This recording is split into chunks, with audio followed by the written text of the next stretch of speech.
राधे राधे प्रिय दोस्तों, कैसे हैं आप सब। तो आज हम इस कहानी में पढ़ेंगे एक छोटी सी गौरैया का श्री कृष्ण जी पर विश्वास। कुरुक्षेत्र के युद्ध क्षेत्र को विशाल सेनाओं के आवागमन की सुविधा के लिए तैयार किया जा रहा था। उन्होंने हाथियों का इस्तेमाल पेड़ों को उखाड़ने और जमीन साफ करने के लिए किया। ऐसे ही एक पेड़ पर एक गौरैया अपने 4 बच्चों के साथ रहती थी। जब उस पेड़ को उखाड़ा जा रहा था तो उसका घोंसला जमीन पर गिर गया, लेकिन चमत्कारी रूप से उसकी संतानें अनहोनी से बच गई। लेकिन वो अभी बहुत छोटे होने के कारण उड़ने में असमर्थ थे। कमजोर और भयभीत गौरैया मदद के लिए इधर उधर देखती रही। तभी उसने श्री कृष्ण को अर्जुन के साथ वहां आते देखा। वे युद्ध के मैदान की जांच करने और युद्ध की शुरुआत से पहले जीतने की रणनीति तैयार करने के लिए वहां गए थे। उसने कृष्ण के रथ तक पहुंचने के लिए अपने छोटे पंख फड़फड़ाए और किसी प्रकार श्री कृष्ण के पास पहुंची। हे कृष्ण, कृपया मेरे बच्चों को बचाएं, क्योंकि लड़ाई शुरू होने पर कल उन्हें कुचल दिया जाएगा।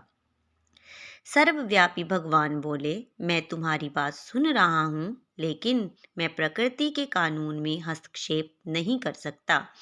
गौरैया ने कहा, हे भगवान, मैं जानती हूँ कि आप मेरे उद्धारकर्ता हैं। मैं अपने बच्चों के भाग्य को आपके हाथों में सौंपती हूँ। अब यह आपके ऊपर है कि आप उन्हें मारते हैं या उन्हें बचाते हैं। काल चक्र पर किसी का बस नहीं है। श्री कृष्ण ने एक साधारण व्यक्ति की तरह उससे बात की, जिसका आशय था कि वहाँ ऐसा कुछ भी नहीं था जिसके बारे में वो कुछ भी कर सकते। गौरैया ने विश्वास और श्रद्धा के साथ कहा, प्रभु, आप कैसे और क्या करते हैं वो मैं नहीं जान सकती। आप स्वयं काल के नियंता हैं, यह मुझे पता है। मैं सारी स्थिति और परिस्थिति एवं स्वयं को परिवार सहित आपको समर्पण करती हूँ। भगवान बोले, मैं अपने घोंसले में 3 सप्ताह के लिए भोजन का संग्रह करो। गौरैया और श्री कृष्ण के संवाद से अनभिज्ञ अर्जुन गौरैया को दूर भगाने की कोशिश करते हैं। गौरैया ने अपने पंखों को कुछ मिनटों के लिए फुलाया और फिर अपने घोंसले में वापस चली गई। 2 दिन बाद शंख के उद्घोष से युद्ध शुरू होने की घोषणा की गई। कृष्ण ने अर्जुन से कहा कि आप अपने धनुष और बाण मुझे दे दो।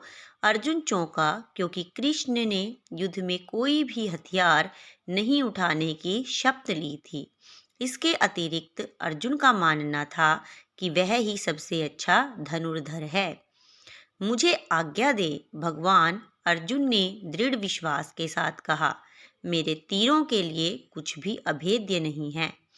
चुपचाप अर्जुन से धनुष लेकर कृष्ण ने एक हाथी को निशाना बनाया, लेकिन हाथी को मार के नीचे गिराने के बजाय तीर हाथी के गले की घंटी में जा टकराया और एक चिंगारी सी उड़ गई।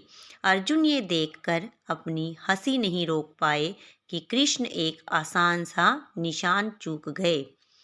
क्या मैं प्रयास करूं? उसने स्वयं को प्रस्तुत किया। उसकी प्रतिक्रिया को नजरअंदाज करते हुए कृष्ण ने उन्हें धनुष वापस दिया और कहा कि कोई और कार्रवाई आवश्यक नहीं है।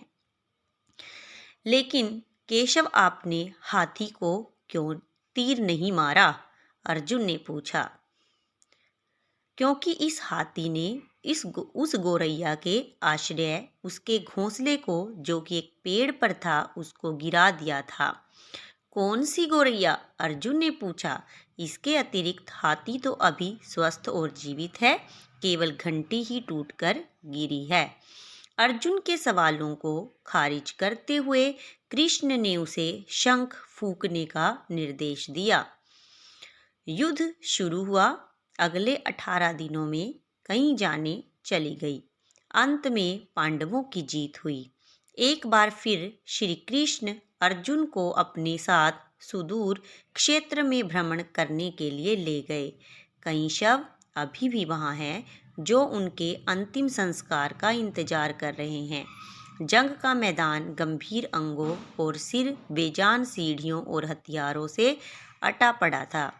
कृष्ण एक निश्चित स्थान पर रुके और एक घंटी जो कि हाथी पर बांधी जाती थी उसे देखकर विचार करने लगे।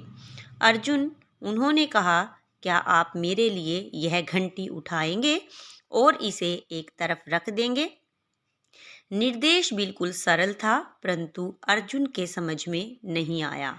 आखिरकार विशाल मैदान में जहां बहुत सी अन्य चीजों को साफ करने की जरूरत थी, कृष्ण उसे धातु के एक टुकड़े को रास्ते से हटाने के लिए क्यों कहेंगे?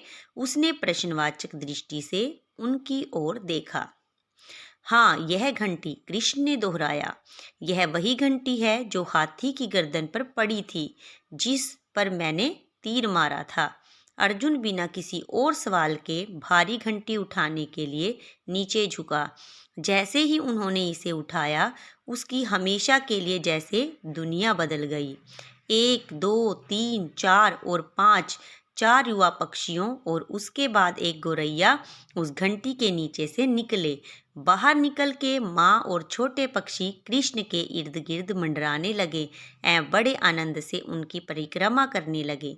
18 दिन पहले काटी गई एक घंटी ने पूरे परिवार की रक्षा की थी।